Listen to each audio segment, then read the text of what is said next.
Welcome, ladies and gentlemen. So this is a really brief video that explains my entire mission with spending the last 10 years of my life developing SK Wealth Academy, because I wanted to address what I see as severe deficiencies in institutional academics in every single nation across the world. Not that I've lived in many different countries. I've only lived in 4 different nations during my lifetime, but I've visited many more, and in every nation I've visited, I've always seen the same deficiencies. A lack of critical thinking skill development, which I think is responsible for this grave economic suffering we are seeing as the response to this viral pandemic. Number 2, I see a massive gap and chasm between the type of knowledge that is bestowed upon students in schooling, whether at the grade school level, the high school level, the university and collegiate level, or the postgraduate level. I see a big gap in the type of information provided and the type of knowledge that we truly need to apply in our lives to improve the quality of our lives. In other words, applied knowledge for the improvement in the quality of our lives is severely lacking.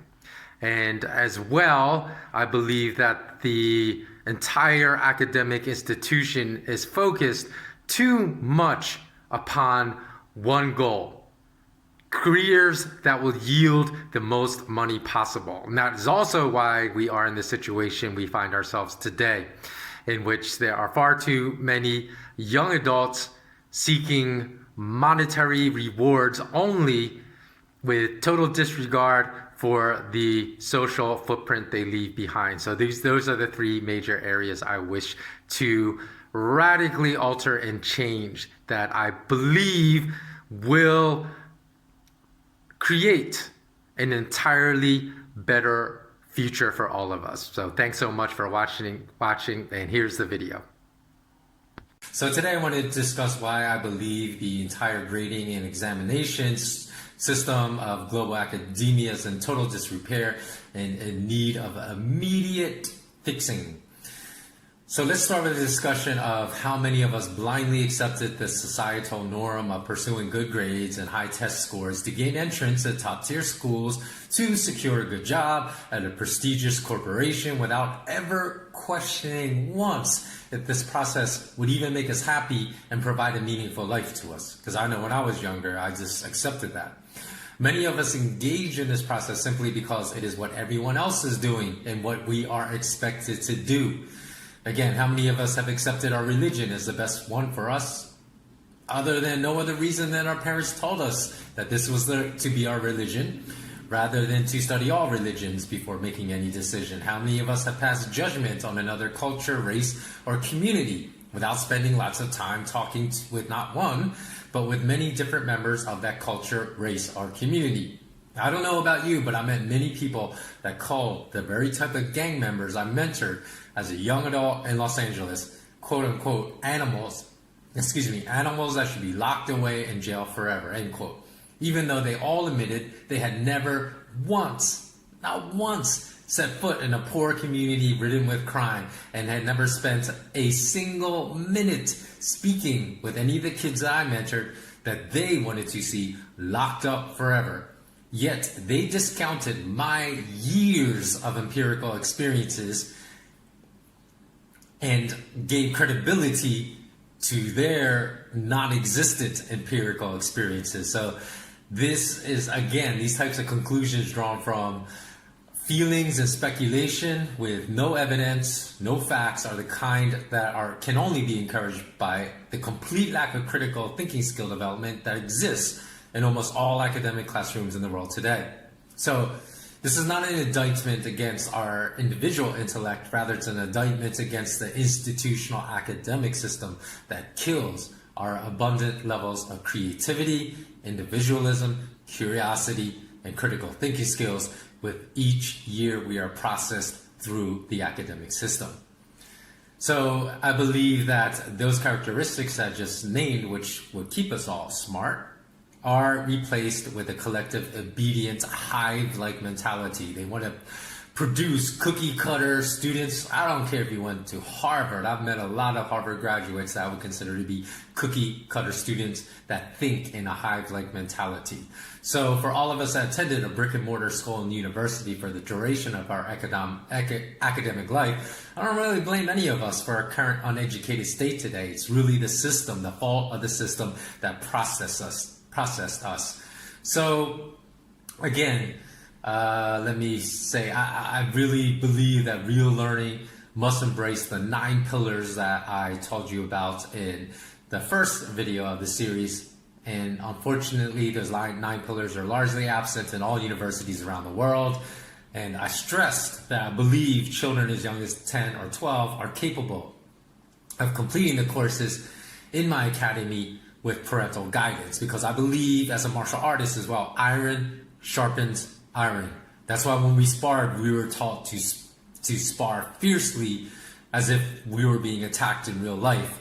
And that obviously led to some deep bruises, to broken bones, but that's the only real way to learn. Iron sharpens iron.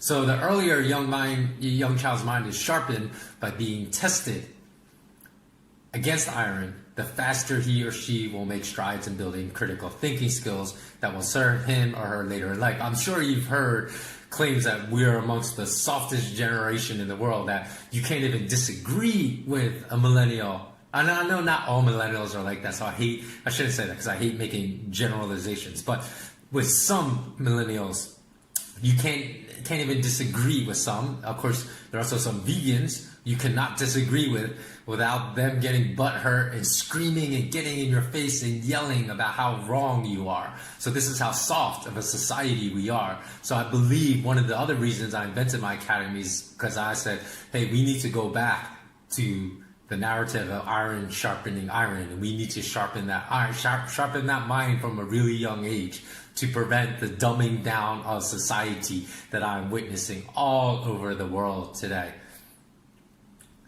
Okay, so one other thing that I wanted to cover before I end this mini video is that I think most of us would agree that we want schooling to enhance our lives and to make our lives better as we transition from children to teenagers, from teenagers to adulthood, and from adulthood into a career-oriented adult and parent.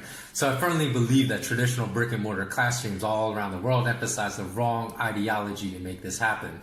So no matter in what nation a young adult attends school, he or she is likely to hear the same 3-pronged narrative. 1, study hard to get good grades. 2, get the best grades to attend the best university. 3, attend the best university to get the best paying job. And over and over and over again, throughout our academic careers, we're conditioned to believe that the above path is the path to success. So glaringly absent from all of our academic lives, if we go through the institutional academic system, are any lessons about leaving a legacy, demonstrating compassion throughout one's life to improving our communities as a realistic and viable goal, or finding purpose in our lives as an integral part of the equation of life success. So I desire to completely change the way every SK Wealth Academy member defines success by ensuring that these elements are every bit as important to our definition of success as simple monetary and material wealth. So as a former private banker and former private wealth manager that interacted with some of the wealthiest individuals in the entire world on a regular basis for many years, I noted that many of the wealthiest people often struck me as being very lonely and very unhappy. And it took me some time to figure this out, although it should have hit me right away. I should have had an epiphany from the minute I was able to pick up on these characteristics amongst the very wealthy in society. But and that has actually been proven out with the soaring rates of wealthy individuals in developed nations that are dependent upon anti-anxiety and antidepressant medications. But because I had been processed through the institutional academic system along with most of my peers for 18 academic years of my life, that I had always learned the pinnacle of success was a career in which one earned millions of dollars. So it prevented me from seeing that, no, that is not the definition of success. That's the wrong definition of success. So I wanted to also change that in SK Wealth Academy, and that also was a motivating factor behind my devotion of 10 years of my life to bring SK Wealth Academy to you. Okay, thanks a lot for watching. Have a blessed day or night, depending upon where you live, and always remember, remain intensely curious.